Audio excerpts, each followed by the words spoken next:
여러분 반갑습니다. 어서 오십시오. 지역 밀착형 시사 토크쇼 노정열의 시시각각입니다. 오늘도 우리 지역의 핫 이슈와 현안을 쉽고 친절하게 핵심을 풀어드리겠습니다. 오늘의 주제입니다. 농자 천하지 대본이라는 말이 있습니다. 모든 것의 근본이 농업이라는 말인데요. 이 말이 무색할 정도로 우리의 농가와 농업은 어려움에 처해 있습니다.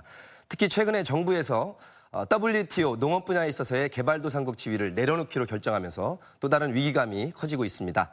변화하는 국제정세 속에서 우리의 농업이 살아나갈 길, 특히 농업의 비중이 큰 우리 충남은 어떤 대처를 해야 할지 농업 전문가들과 함께 집중 토론해 보겠습니다. 노정열의 시시각각 지금 바로 출발합니다.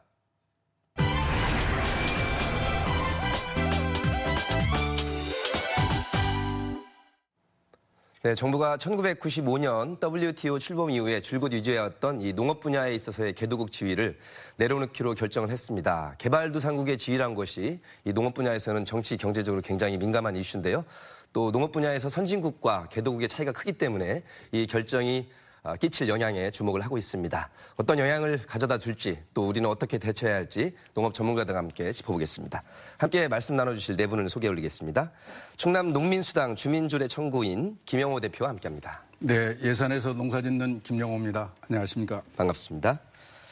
농촌경제연구원 FTA 이행지원센터 문한필 센터장과 함께합니다. 예, 한국농촌경제연구원 문한필입니다. 반갑습니다. 반갑습니다. 충남연구원의 박경철 박사와 함께합니다. 네, 충남연구원 박경철입니다. 반갑습니다. 충청남도 식량원예과의 박지영 과장과 함께합니다. 예, 안녕하십니까. 박지영입니다. 반갑습니다. 자, 오늘 집중 토론이 이루어질 것 같은데요. 먼저 관련된 영상으로 안내드리겠습니다.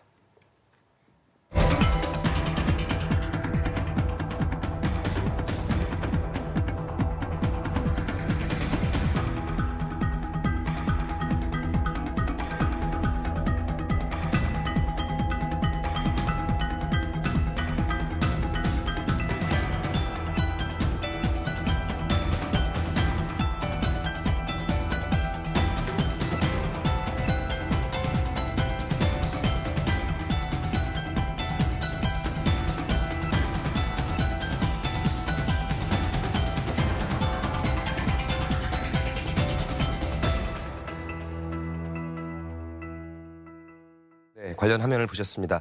먼저 세계무역기구로 표현되는 WTO 농업 분야에 있어서의 개발도상국 지위를 포기한다는 것이 어떤 의미인지 또 정부는 이 결정을 왜 내렸을지에 대해서 짚어보도록 하겠습니다. 문 센터장님께서 먼저 짚어주시겠습니까? 예, 지난 10월 25일 대외경제장관 회의에서 이제 정부가 개도국지를 더 이상 우리 다음 차기 협상에서 이렇게 유지하지 않겠다, 주장하지 않겠다 이렇게 말을 했는데요.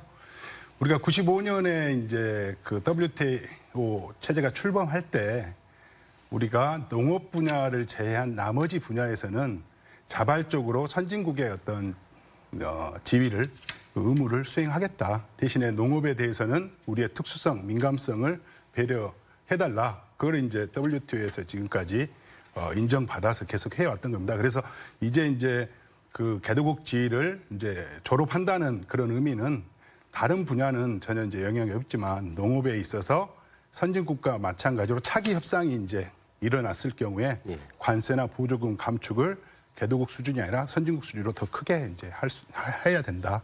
이제 이런 의미라고 볼 수 있습니다. 덧붙여서 박 과장님 첨언해 주실 거 있으실까요? 예, 정부에서 발표한 것이 당장 그 개도국 지위를 포기한다는 게 아니고 차기 협상에서 더 이상 주장을 하지 않겠다. 이제 그런 의미거든요.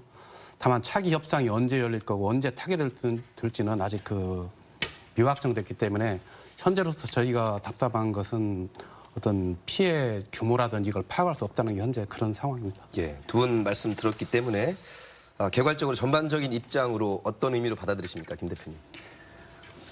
언제까지 우리 한국 정부가 우리 농업을 희생양으로 삼을 것인가 참 궁금합니다. 매번 그 농업을 희생 삼아서 이렇게 가고 있는데요. 올해 우리 농민들이 농사 지은 것만 봐도 초반부터 그 마늘, 양파, 뭐 감자, 고추 이런 것들이 다 바닥을 쳐가지고 농민들이 그 아우성인 그 상황에서 지금 가을에 와가지고 태풍에 속상한 그런 상황에서 이 WTO 개도국지를 포기한다는 이런 얘기를 정부가 지금 하고 있는데 우리는 수십 년 동안 정부에서 농업 포기 정책 정책을 수없이 들어왔습니다. 그래서 언제까지 한국 정부가 농업, 농민, 농촌을 희생 삼아서 한국 경제 얘기를 할 것인가, 이것을 근본적으로 우리는 묻지 않을 수가 없는 것입니다. 예, 농업 정책을 포기한 것으로 읽혀지시는 그렇습니다. 박 박사님 어떠셨습니까?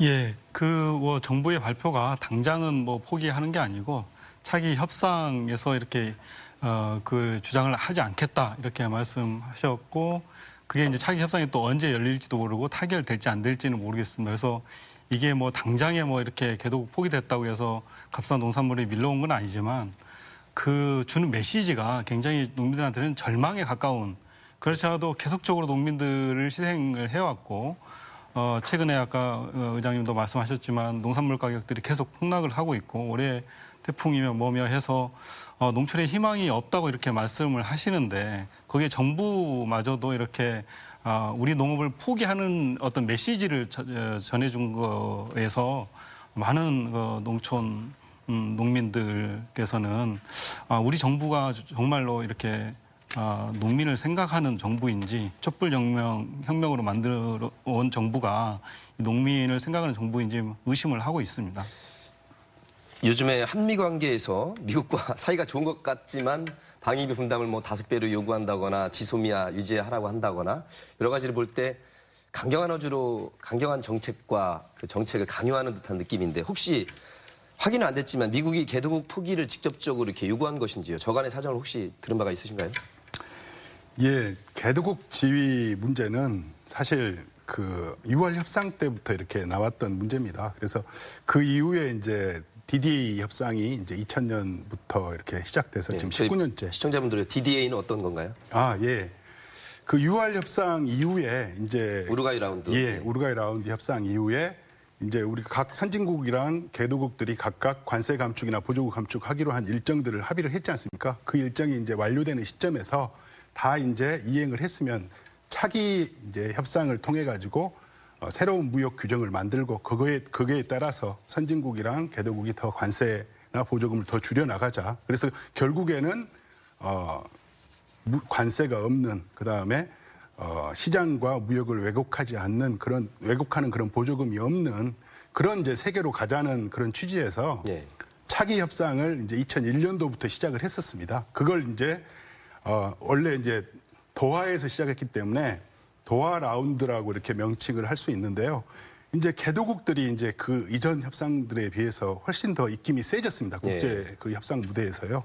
그래서 개발이라는 것을 이제부터는 중요하게 가야 된다. 무역뿐만 아니라 자유무역뿐만 아니라 개도국들의 개발도 동시에 고려하자.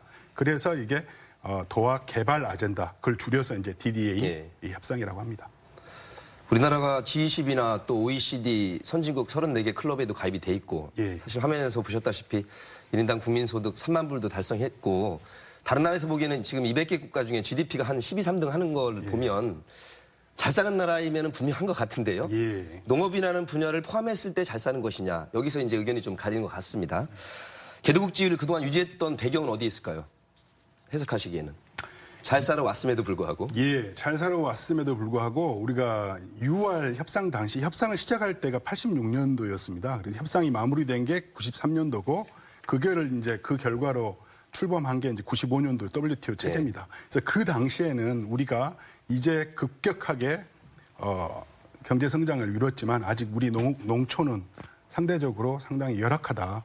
그게 이제 국제사회한테 저희들이 이제 설득을 하고 그 6월 협상의 어떤 성과 중에 하나라고 크게 할수 어필을 있습니다. 했었죠. 예, 어필을 했었습니다. 그래서 한국이 공업이나 제조업 쪽에서는 상당히 발전했지만 농업은 상당히 심각한 상황이다. 그리고 또 식량 안보 차원에서도 한국의 어떤 그 주장들을 인정할 만하다. 이렇게 됐었습니다. 근데 이제 아까 말씀드렸듯이 DDA 협상이 2001년도부터 새로운 라운드가 이제 시작됐는데 그때 시점부터 이미 이제 한국이 여전히 개도국지를 받을 수 있냐, 이거에 대해서 이제 여러 국가들, 선진국들이 이의 제기를 계속 국제 협상 그 무대에서부터 계속 해왔었던 문제라고 할 수 있습니다. 그러면 정부의 시각과 또 찬성하는 입장에서는 이제는 농업 분야에 있어서의 개발도상국 지위를 아직도 유지하기에는 너무 발전했다, 이렇게 파악을 했다고 보십니까?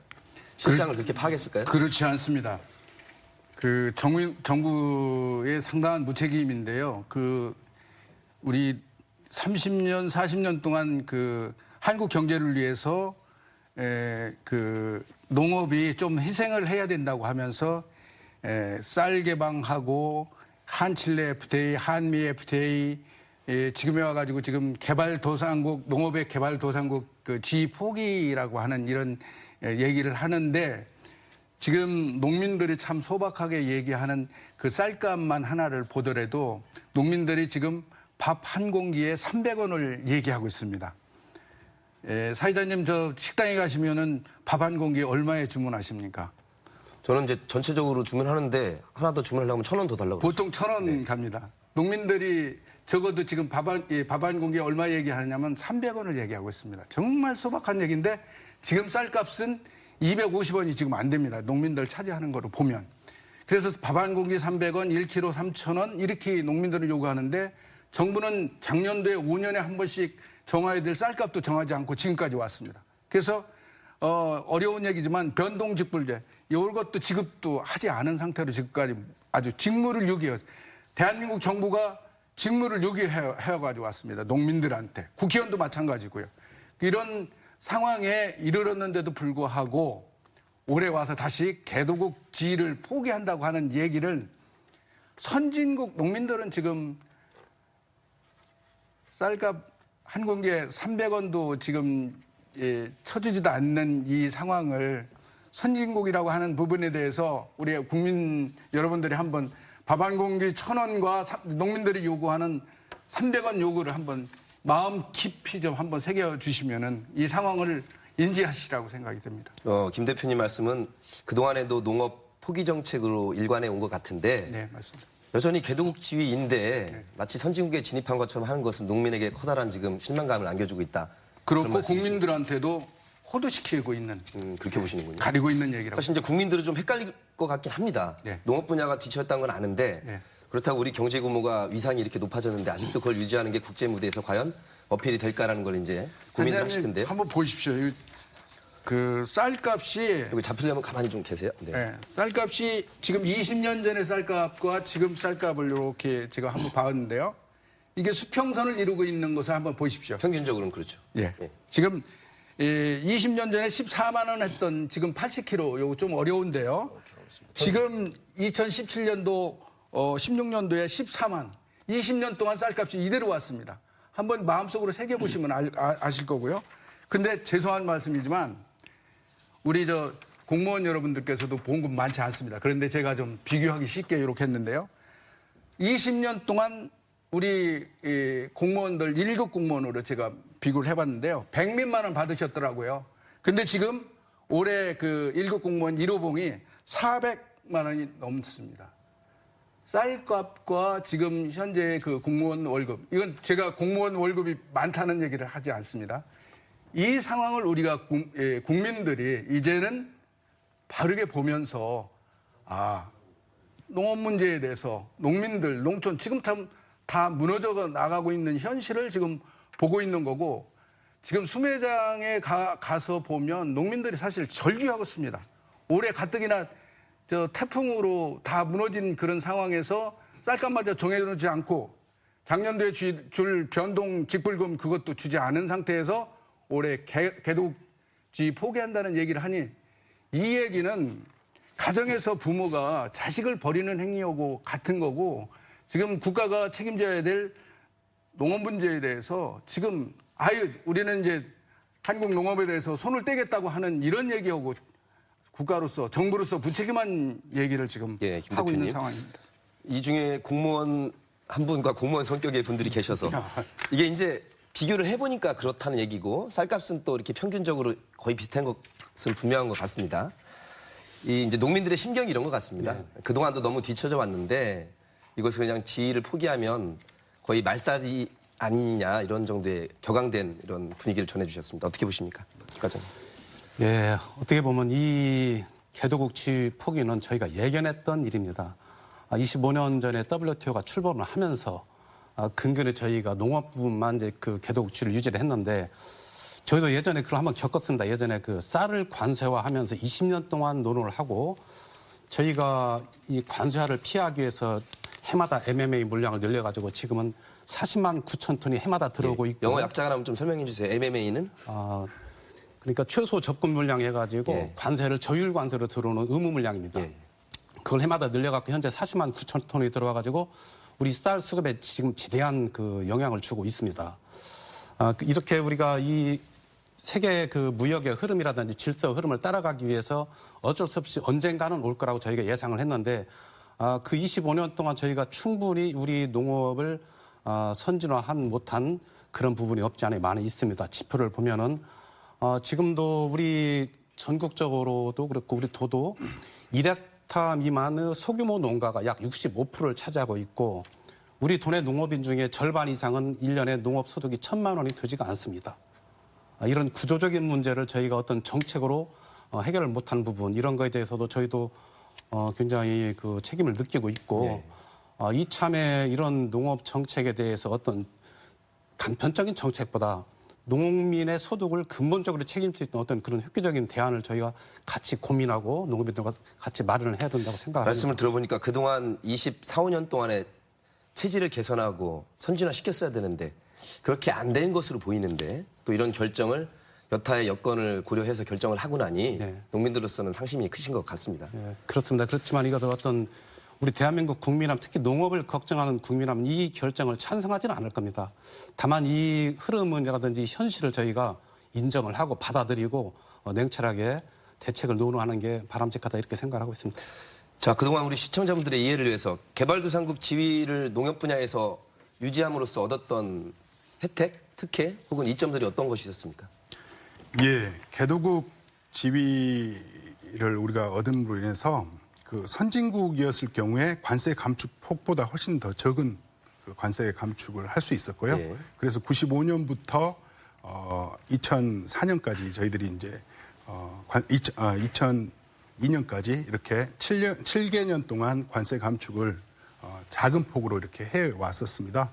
그리고 이제 저희들이 우리나라가 이제 쓸 수 있는 그 농업 보조금이라 해서 WTO에서는 무역과 시장을 왜곡하는 어떤 시장 가격 지지, 그 다음에 투입재 보조 이런 것들을 감축 대상 보조로 이렇게 규정을 하거든요. 그렇지만은 개도국인 한국은 그 감축 대상 보조를 1조 4,900억까지 쓸 수 있게끔 그 이제 이행 기간이 다 만료된 시점에서도 그렇게 허용을 해줬습니다. 아니, 만약 선진국이었으면 1조 4,900억보다 훨씬 더 작은 아마 1조 정도의 그 한도 내에서만 쓸 수 있었는데 그걸 이제 더 이렇게 쓸 수 있게끔 그렇게 개도국으로서 그런 혜택을 누렸다 이렇게 이야기를 할 수 있습니다. 크게 관세 또 보조금에 있어서의 영향이 있었을 텐데 우리 박 박사님이 조금 그동안의 걸 정리해 주신다면 품목별로 말씀해 주셔도 좋고요. 예, 개도국 지위로 인해서 저희가 그래도 늘었던 점. 예, 그 개도국 지위를 받음으로 인해서 우리나라 이제 그 주요 식량이라고 할 수 있는 쌀 같은 경우에는요, 개도국 지위를 유지를 하기 위해서 이제 513%의 관세를 유지할 수 있었습니다. 예. 근데 만약에 이제 그 개도국 지위가 포기되고 선진국형으로 간다면 한 154%로 감소됩니다. 한 3분의 예, 3분의 1 줄어드네요. 정도 감소되고요. 충남에서 많이 재배되고 있는 마늘 같은 경우에는 개도국 지위가 됐을 때는 360%의 관세를 부과하고 있었는데요. 만약에 그게 포기된다면 한 108% 역시 그것도 3분의 1 네. 정도 됩니다. 충남에서 또 특산품이라 할 수 있는 인삼 같은 경우가 이게 타격이 심한데요. 지금은 754%의 관세를 유지하고 있는데 이게 이제 개도국지가 포기되면 226%, 이것도 한 3분의 1 정도 감소되는데요. 아무튼 이제 선진국 대우를 받으면 이 정도 감소해야 되는데 예. 다만 이제 그 협상을 해서 이런 품목들이 우리나라의 좀 주요 품목이고 농민들한테 핵심 소득 작물이기 때문에 이제 민간 품목으로 유지가 된다면 약간의 관세는 조금 올릴 수는 있지만 아무튼 개도국 포기가 된다면 이런 그 주요 작목들이 대폭적으로 관세가 낮춰지기 때문에 예. 이게 이제 수입량이 훨씬 늘어나게 돼서 우리나라 농가에 크게 타격을 받을 수가 있는 거죠. 쉽게 말하면 보호장벽을 한 3단으로 치던 것을 예. 1단으로 낮아지기 때문에 그렇죠. 우리나라로 넘어오기가 예, 훨씬 예. 수월한 것이죠. 예를 들어서 이제 중국산 쌀이 10,000원짜리가 지금은 3만 원에 수입돼서 우리나라 쌀하고 어느 정도 경쟁력이 우리나라 쌀의 경쟁력이 있지만 3만 원짜리가 10,000원으로 수입된다면 이게 외국산 쌀이 훨씬 더 경쟁력이 있기 때문에 우리나라 쌀을 안 사 먹게 되는 거죠. 쌀마저도.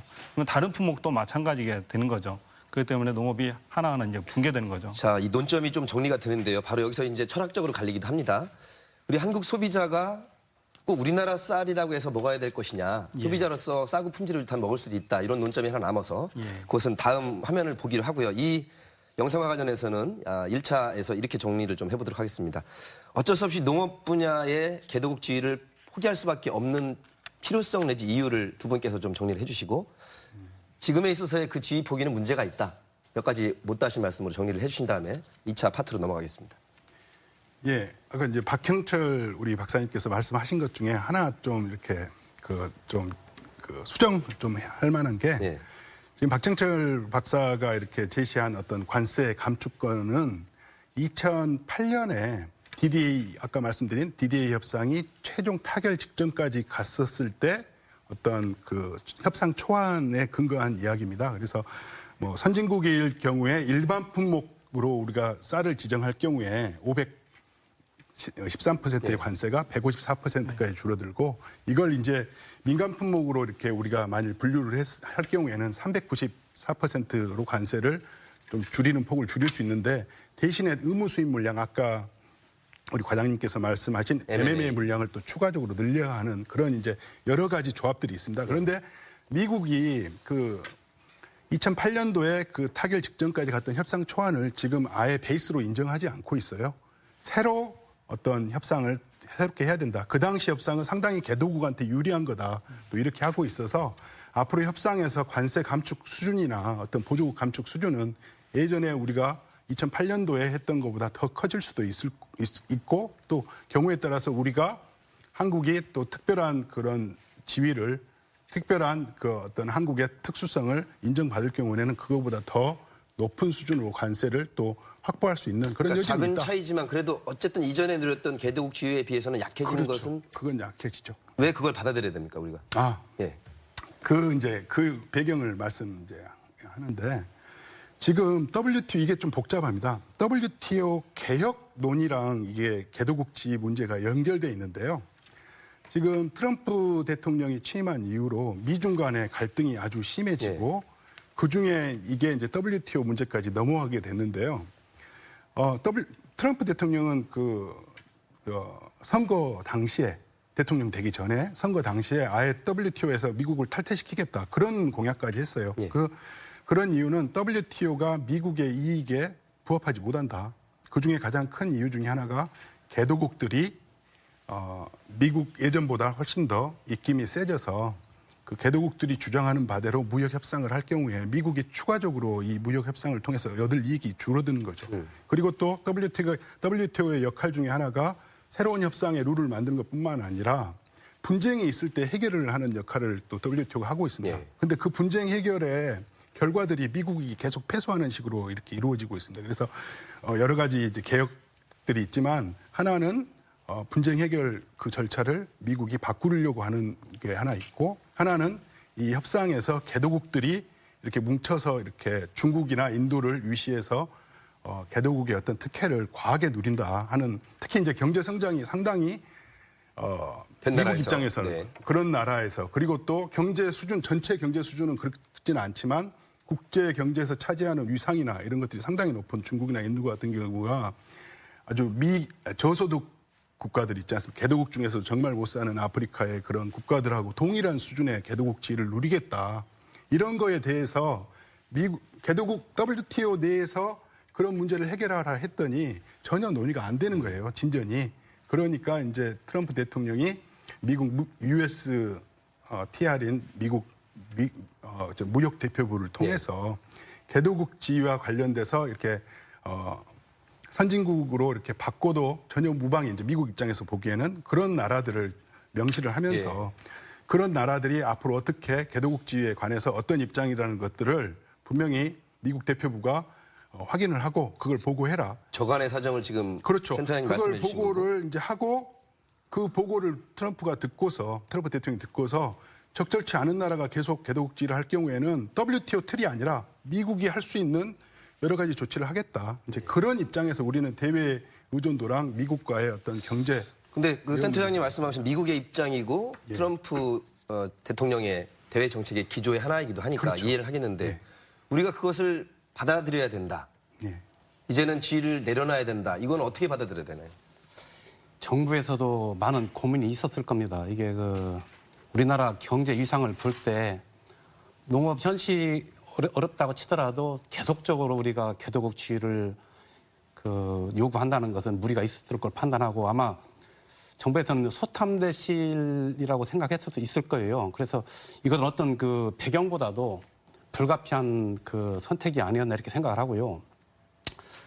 지난번에 우리가 그 WTO 협상 때부터 계속 제기됐던 이런 문제들을 저희가 풀지를 못했는데 이번 기회에 저희가 이 농업에 어떤 혁신을 하고 기본적인 틀을 바꿔가지고 정말 제대로 된 우리 농업 그 농촌이 안정되도록 하는데 우리가 역량을 모았으면 하는 그런 기회로 저희가 활용했으면 좋겠습니다. 조금 어렵지만 체제 개선하는 계기로 삼자는 예, 그런 의도가 있으신 것 같고 우리가 먼저 이렇게 내려놓는다고 선언 내지는 이런 결정을 하는 것이 물론 이제 외압이 있었습니다. 분명히 국제적인 외압일 수도 있고 뭐 트럼프 대통령을 위시한 강대국의 입김일 텐데 최종까지 가지 않고 우리가 먼저 이렇게 결정을 내렸다. 이것을 좀 받아들일 수 없다는 입장이셔서 어떤 문제점이 있을까요? 이 주권 국가로서의 문제라고 생각합니다. 이 호랭이한테 물려가도 정신 차리면 살 수 있다고 하는 우리 속담이 있는데 지금 이것은 그 WTO의 공식 기구 회의에서 나온 얘기가 아니라 그 미국 대통령이 지나가면서 한 얘기를 독감 걸리듯이 이렇게 주권 국가로서 당당하게 맞서서 아무리 큰 깡패가 뭐라고 위협을 한다 손 치더라도 거기서 정신 차리고 그것이 우리가 진짜 들어가야 될지 아니면 당당하게 맞서야 될지 이렇게 하면 대항할 때 우리가 지킬 수 있는 문제인데도 불구하고 공식적인 회의가 아닌 그런 상황에서 지나가면서 툭 던지는 얘기에 벌벌 떨고선 이렇게 대처하는 한국 정부의 모습을 보면 정말 그 주권 국가로서 통상의 주권 문제에도 걸려 있는 것인데 정말 우리 농민들이 봤을 땐 참 속상하고요.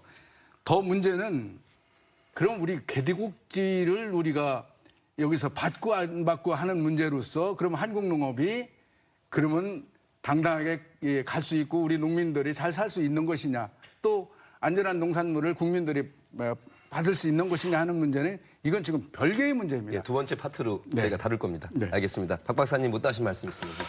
그 말은 개도국이라고 하지만요, 이 개도국의 대부분이 이제 소농 이주의 농업 체계를 갖고 있습니다. 그러니까 그 농산물 무역을 이렇게 선호하는 국가들은 대부분 농업 대국, 선진국이고 미국을 이시해서 이렇게 이렇게 규모가 큰 국가들인데요.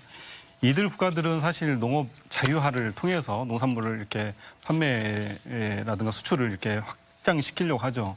그래서 이게 개도국지를 포기한다는 건 대부분의 지금 한참 이제 발전을 해야 되는 국가들의 농업을 붕괴시키고 미국을 이시한 어떤 신자유주의 다국적 기업 체제들이 그 개도국의 농업을 장악을 함으로써 그런 영구적인 어떻게 보면 체제적으로 말한다면 이런 식민지 상황을 구축하기 위한 그런 어떤 전략을 가지고 우리나라든가 어떤 소농 농업 체계를 가지고 있는 국가들을 이렇게 어떤 그런 식민지 체계 하에로 편입시키려는 그런 전략의 하나라고 생각이 됩니다. 거기에 대해서 우리나라가 어떤 그 식량 주권이라든가 어떤 농업 주권을 가지고 확실하게 어떤 보호라든가 어떤 농민들이 살 수 있는 방안을 만들어줘야 되는데 자꾸 그런 미국을 이시해서 그런 선진국들의 그런 농업들을 정책들을 이렇게 받아들인다면 농업이 이제 없어지면 우리나라는 지금은 농산물 가격이 싸지만 앞으로는 점점 오를 거예요. 그래서 식량을 가지고 세계를 장악하려는 그런 세력들에게 맞서야 되지 않을까 하는 생각이 듭니다. 그래서 예. 제가 생각이 난 게 하나 있는데요. 그 우리 속담에 떡 하나 주면 안 잡아먹지. 떡 하나 주면 안 잡아먹지.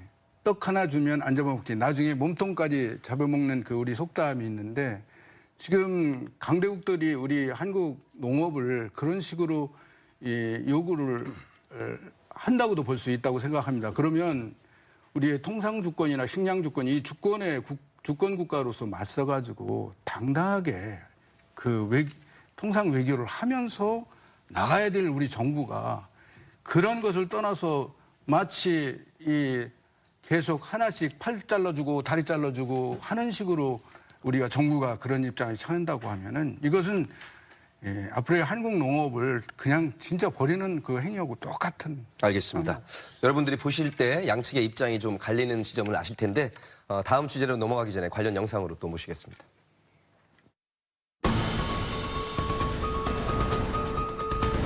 결정을 미룬다 하더라도 향후 WTO 협상에서 우리에게 개도국 혜택을 인정해 줄 가능성은 거의 없으며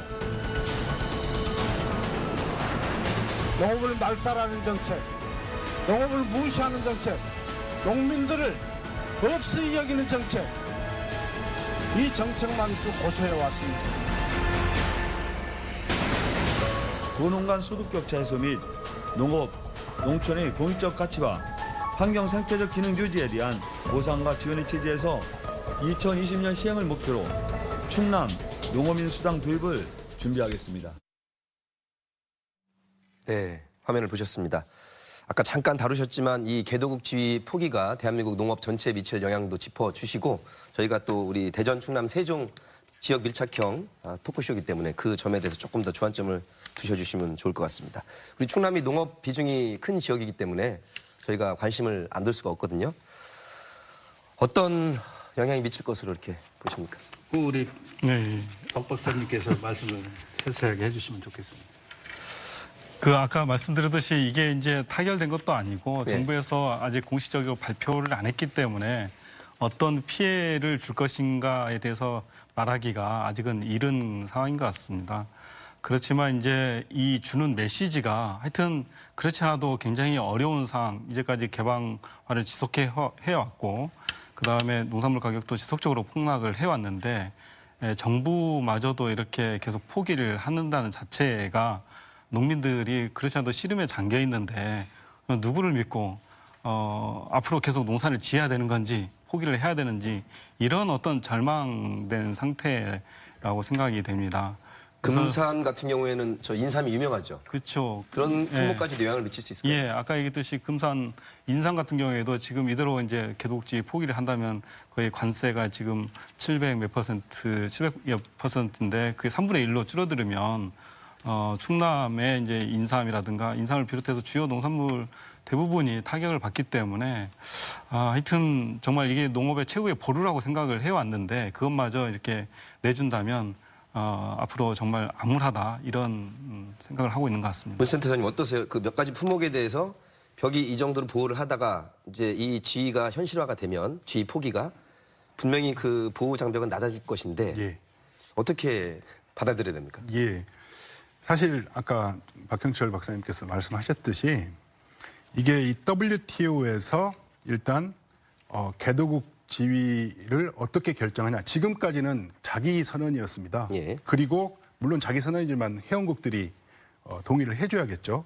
그런 방식이었는데 개도국들의 너무 다양하기 때문에 어떤 개도국을 세분화하자 아니면 개도국 결정하는 기준을 새로 만들자 이런 논의가 먼저 이루어질 거예요. 지금은 트럼프 대통령이 제시한 기준에 따라서 지금 이야기가 된 것일 뿐이지 WTO 협상이 그거에 대해서 또 제가 생각에는 최소 5년 가까이 지금 WTO의 역학관계상 협상이 이루어질 수도 있다 이렇게 보고 있고요. 이 DDA 협상을 다시 살려서 가느냐 아니면 DDA 협상은 접고 새로운 또 협상을 시작해서 그걸 타결하느냐 이렇게까지 시간을 보면은 한 10년도 이렇게 더 걸릴 수도 있는 사안이다. 예. 그리고 우리가 한 가지 더 생각해야 될 것은 우리가 FTA로 주요 국가의 주요 품목 특히 과수랑 축산에 대해서는 우리한테 수출할 수 있는 국가들한테 거의 다 관세를 10년 내지 15년 동안 이렇게 철폐를 해왔습니다. 예.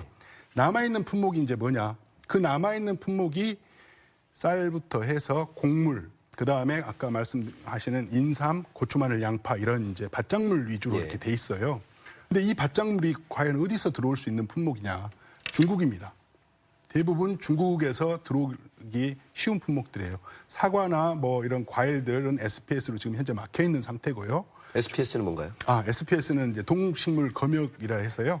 금지 병해충이 있을 경우에는 예, 예. 해당 국가에서 못 들어오는 검역을 강화해서 못 들어오는 것들. 예, 그런 것들이 있습니다. 그래서 이게 이 문턱이 이제 우리가 선진국으로 갈 경우에는 지금 그 높아 있는 관세에 있는 품목들 관세가 줄어드는데 과연 이 품목이 관세가 줄어든다 해서 미국이 이득을 보느냐. 지금 미국이 우리나라 농산물 시장을 더 추가적으로 진입하기 위해서 이 DDA를 개도국지를 지금 한 건 아닙니다. 아까도 말씀드렸듯이 미중 간의 이 국제 교역 안에서의 어떤 질서에 개도국지 뒤에 숨어 있지 말고 중국 뒤에 숨어 있지 말고 나와라. 중국의 힘을 빼기 위한 거예요. 중국이랑 인도의 힘을. 근데 우리 입장에서는 고래 싸움에 새우등 터지는 격인데. 그렇죠. 그게 있으면 이제 새우등을 터지니까 우리는 나오지 말고 예. 어차피 타결이 언제 될지도 모르는 협상 안에서 그 개도국지에 이렇게 목매달지 말고 나와서 이 급한 불은 급한 이제 소나기는 피하자 이제 이런 겁니다. 다만 이제 저도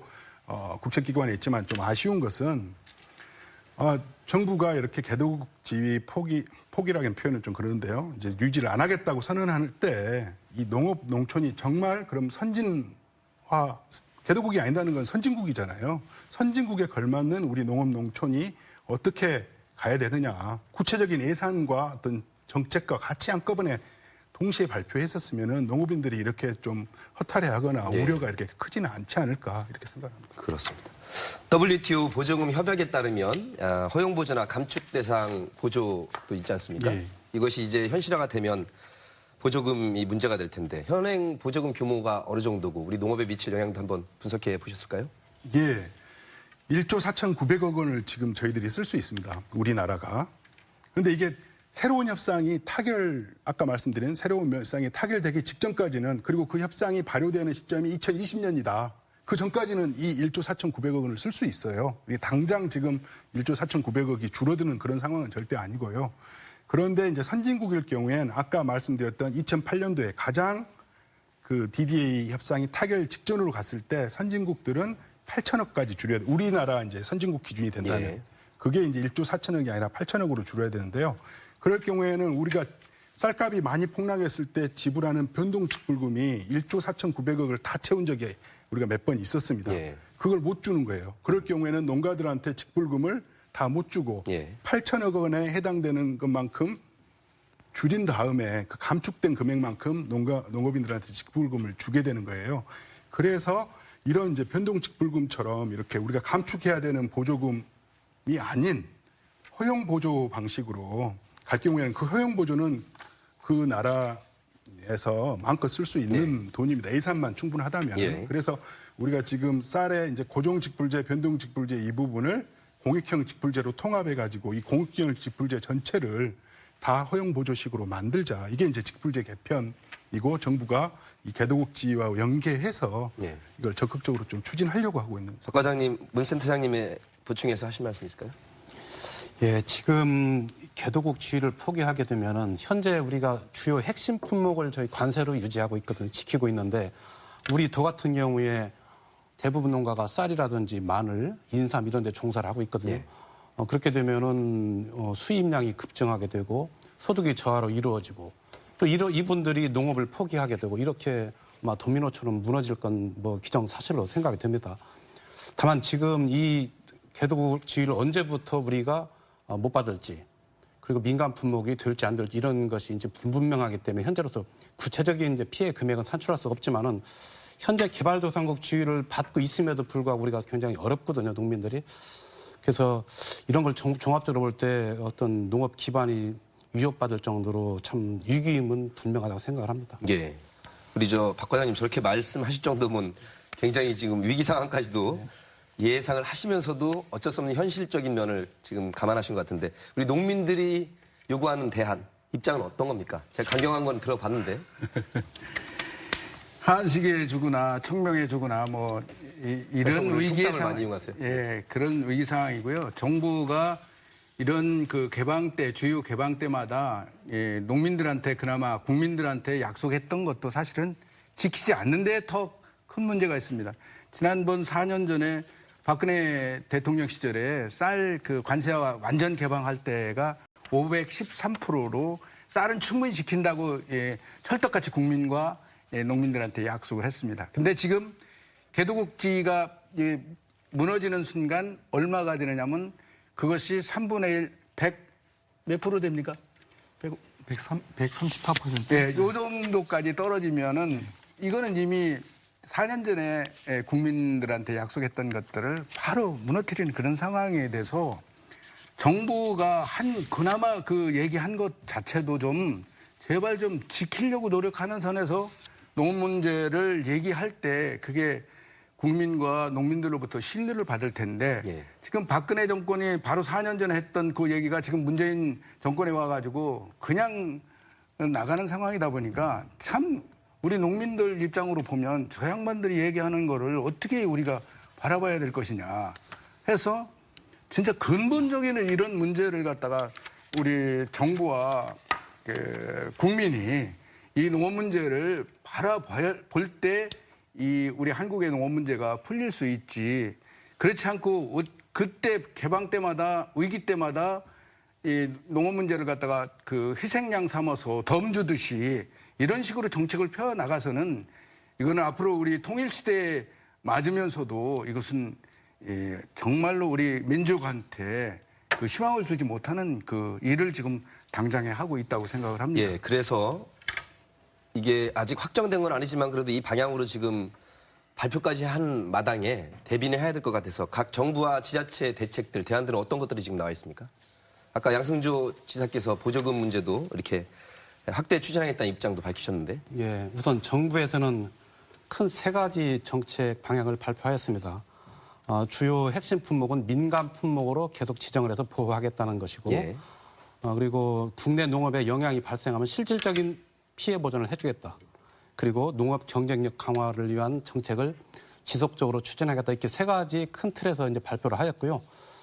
우리 도에서도 여러 가지 준비를 하고 있습니다만은 지난번 정부에서 발표 이후에 사실 신규 새로운 그 정책을 아직 발굴하지는 못했습니다.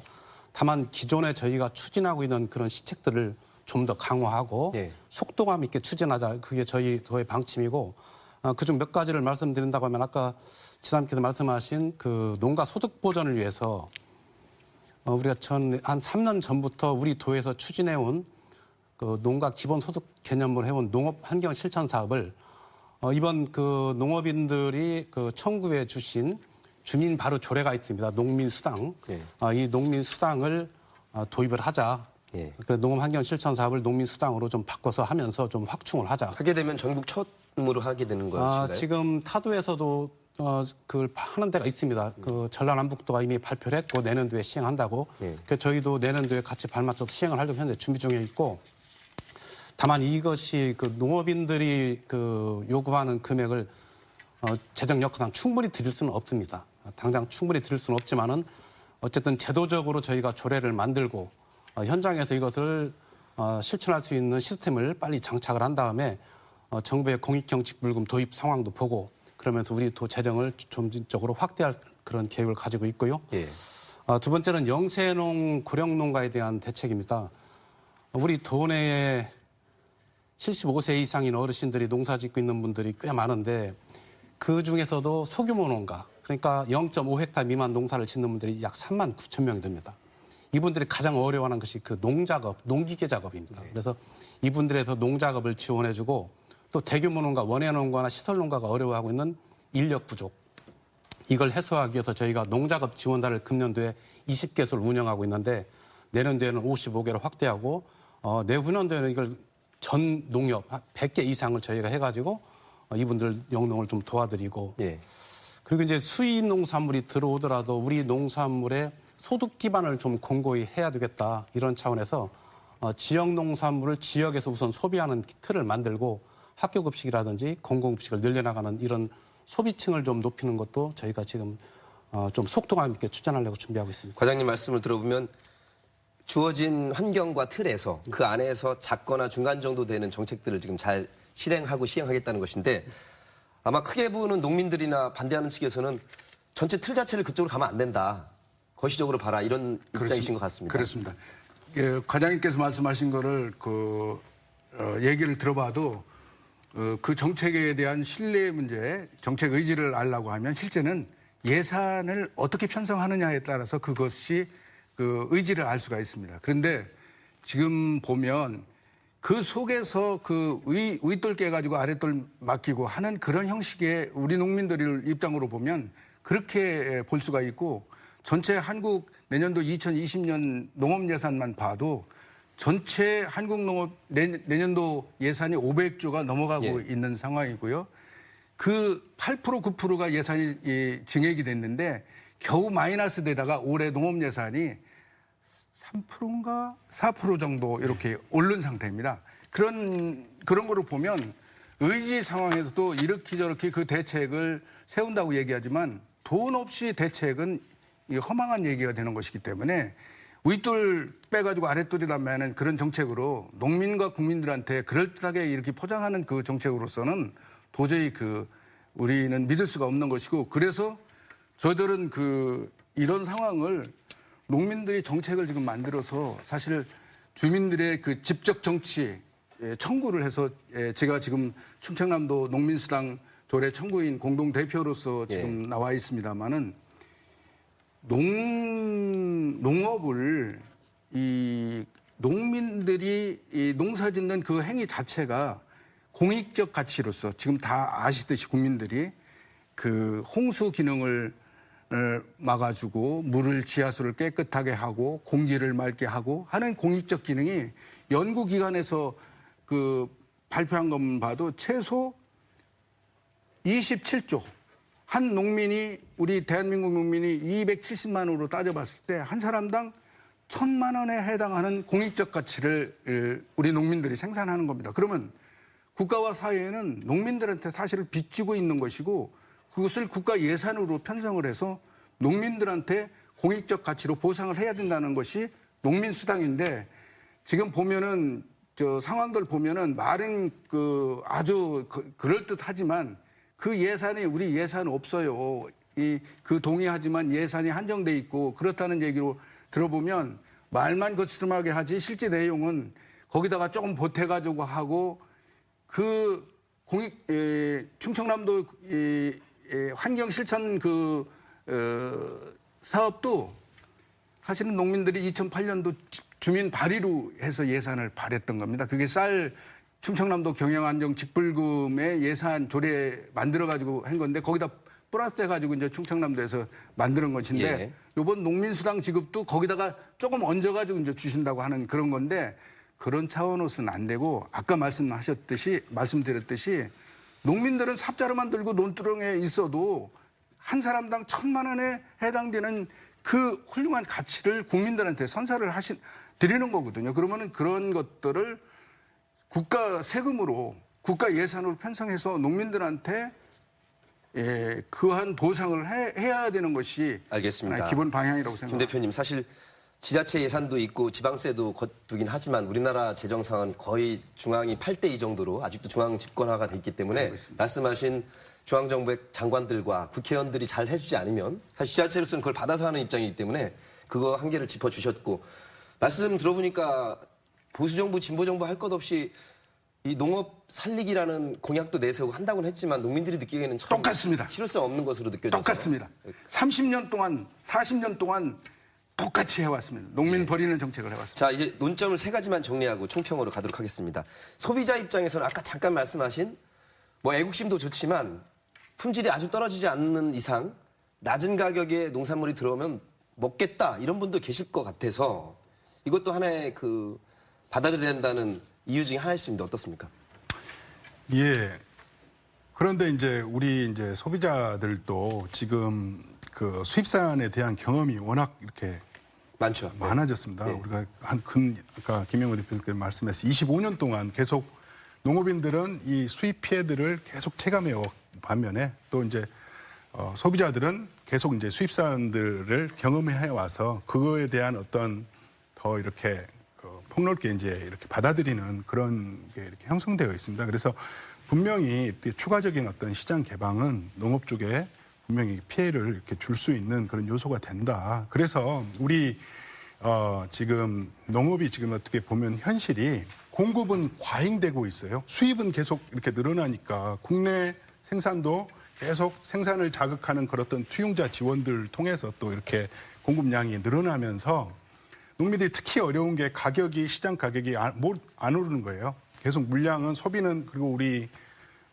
노령화에다 1인 가구 이렇게 소비는 줄고 있는 기초 어떤 신선 농산물에 대한 그렇기 때문에 기존에 해왔던 어떤 FTA 투용자나 이런 어떤 시설 지원, 공급을 자극하는 그런 정책들도 중요하지만 이제는 수요를 좀 이렇게 확대시킬 수 있는 수요 기반을 확대시킬 수 있는 그런 정책 수단들을 정부가 해야 될 것 같습니다. 이 논점에 대해서는 어떠세요, 박 박사님? 아무튼 이제 값싼 농산물들이 많이 들어오면 소비자는 선택을 많이 할 수 있으니까 좀 어떻게 보면 유리한 입장이죠.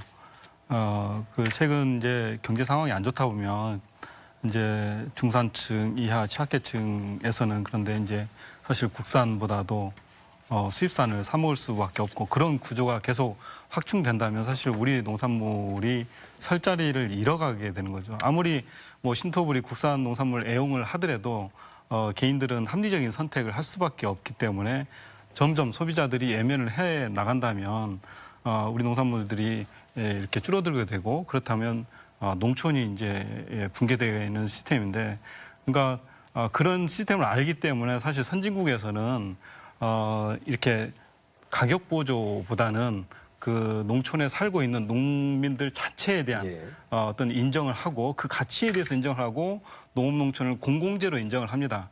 그래서 농사를 얼마나 짓든 무슨 농사를 짓든 기본적인 어떤 소득을 받쳐주고요. 거기에서 더 공익적인 역할을 하면 거기에 추가적인 어떤 지원을 많이 합니다. 그래서 우리나라가 이제 개도국지를 만약에 포기한다면 선진국형 농업으로 간다면 선진국에서는 대부분의 농업 예산을 직접 지불하거든요.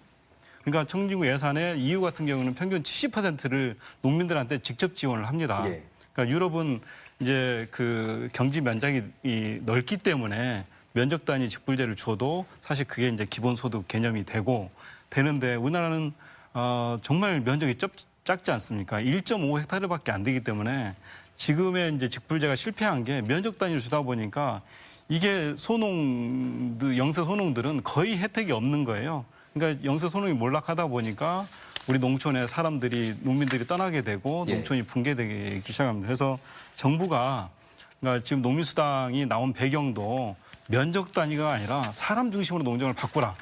그래서 사람들한테 일정하게 소득을 받쳐주라.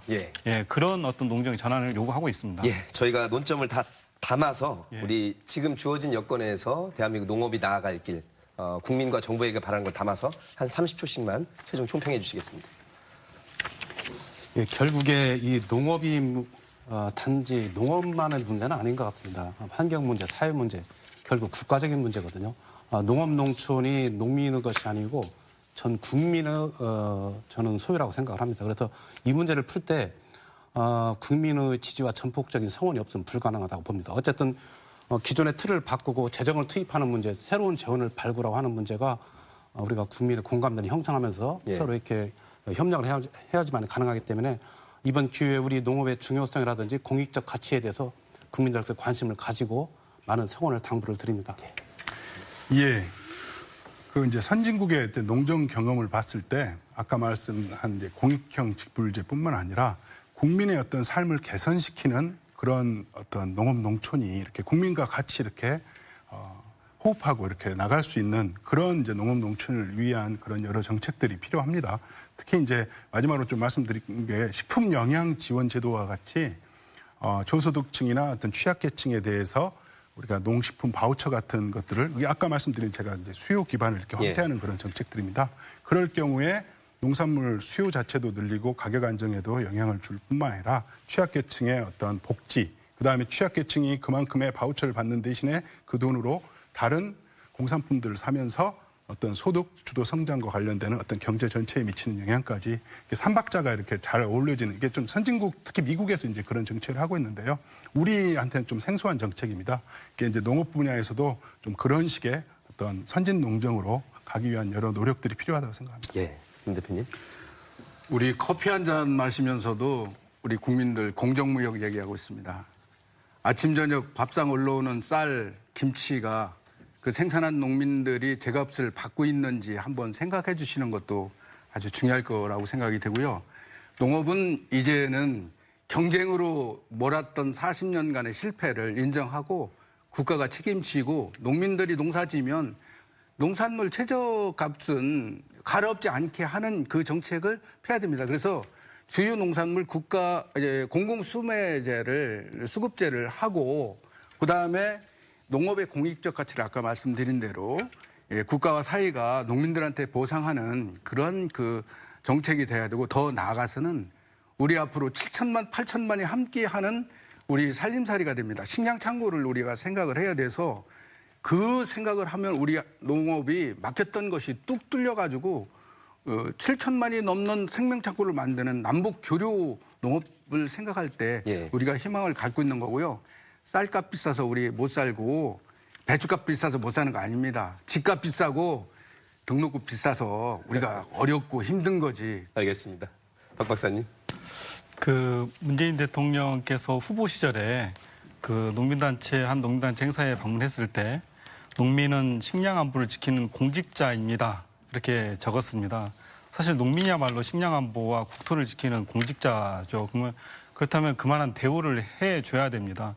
유럽 같은 경우에도 사실 식량 자급률이 다 100%가 넘습니다. 근데 우리나라는 식량 자급률이 지금 한 21점, 곡물 자급률이지만 21%밖에 안 됩니다. 그래서 농업은 사실 중진국 정도 가면 농업을 포기할 수 있지만 선진국 가려면 농업을 포기하는 나라가 없습니다. 그래서 농업은 국가적인 걸로 지켜야 되고요.